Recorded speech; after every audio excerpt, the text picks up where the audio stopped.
Tonight's featured guest is Mr. Everett Drew. Mr. Drew was born and raised in Quincy, Florida, where at an early age began his work career in the family-owned telephone company, as well as laboring in the tobacco fields of Gadsden County. He graduated valedictorian from Robert F. Monroe School and went on to attend Stetson University, where he received a bachelor's degree in business administration. After becoming vice president with Investors Realty, he teamed up with his brother Mitchell to form South Group, a regional real estate and investment firm. In 1999, South Group was sold to Advantis, a subsidiary of the St. Joe Company. Mr. Drew became president of St. Joe Land Company, overseeing the development of sale of thousands of acres of land across northwest Florida and southwest Georgia. And he also currently serves as director of Capital City Bank Group and donates time to numerous boards and organizations. Not only has he demonstrated Christian integrity and business genius in managing, developing, and investing in the area of land assets, he is dedicated husband and father. Please join me as we welcome to the platform Mr. J. Everett Drew.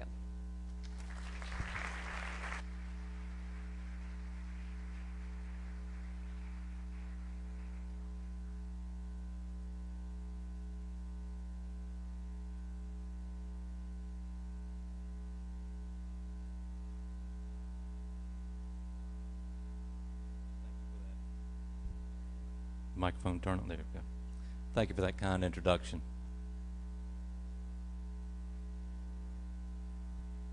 I'm grateful for the opportunity to speak with you tonight and appreciate the wonderful work being done by Live the Life Ministries across all denominations.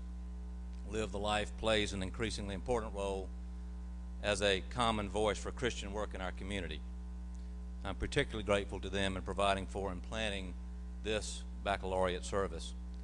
While the courts have ruled that this service could not be held in our public high schools, we remain fortunate that we live in a country where we can freely gather, speak the Lord's name, and offer our thanks and celebration on behalf of you, our graduating seniors. As I begin tonight, I pray that my words will be pleasing to God and beneficial to you. I don't know much about baccalaureate services. In fact, after tonight, I will have attended two, mine and yours. So in preparation for tonight, and with a little help of Live the Life, I learned a little about the history of baccalaureate. Medieval European history recorded the custom of presenting the candidates for the degree of bachelor, bacca, with the laurels, laurea, in a sermonic oration. In 1432, a ceremony originated at Oxford University, which required a bachelor to deliver a sermon in Latin as part of his academic exercise. Because the earliest universities in this country were founded primarily to educate ministers, the British tradition of practice of the baccalaureate service continued. Fortunately for you and me, this will be in English and not Latin.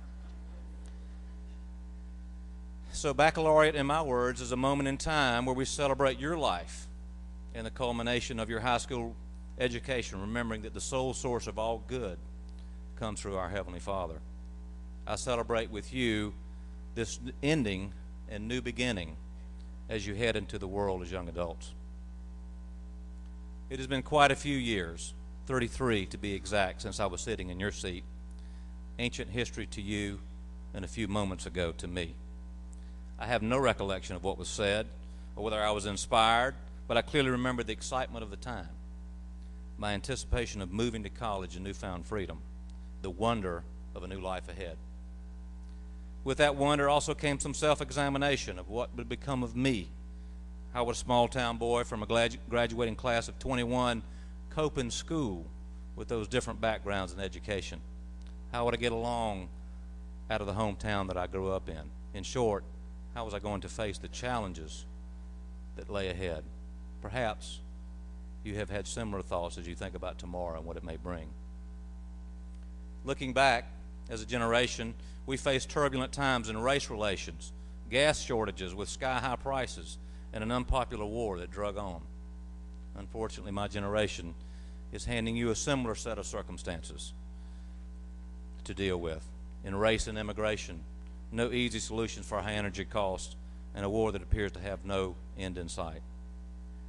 You will also have challenges to face that we did not have to deal with in the changing global environment.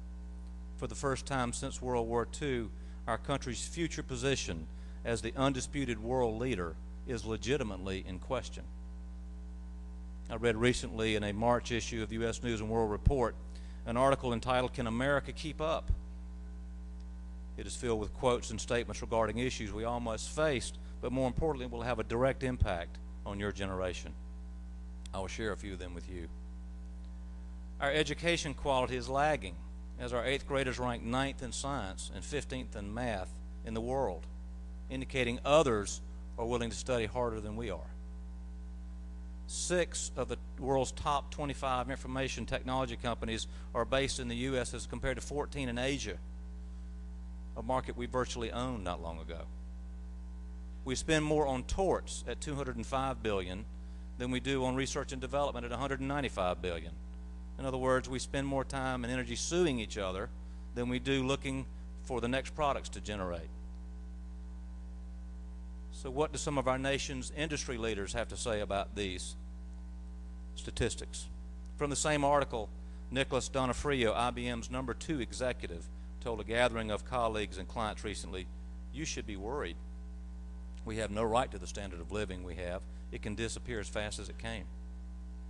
And David Calhoun, vice chairman of General Electric, also said, "There are huge populations out there who are motivated beyond your imagination.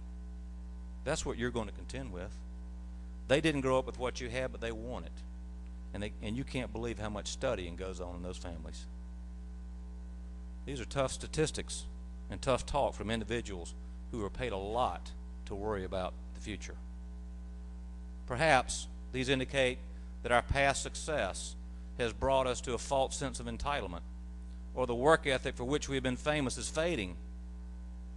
Perhaps we have watched too much TV and confused it with reality. Perhaps my generation has done a poor job of preparing you for what is ahead. The truths of every generation are sometimes painful, and the challenges when faced will seem insurmountable. But in every generation, there are those who will rise to take on the obstacles, and I have no doubt that there are those among you who will defy the statisticians and answer the pundits. How you go about that and under what authority, though, will be the question. The former Speaker of the House and current Florida Senator Dan Webster had this to say about life. "If we abide in the principles taught in the Bible, our country will go on prospering.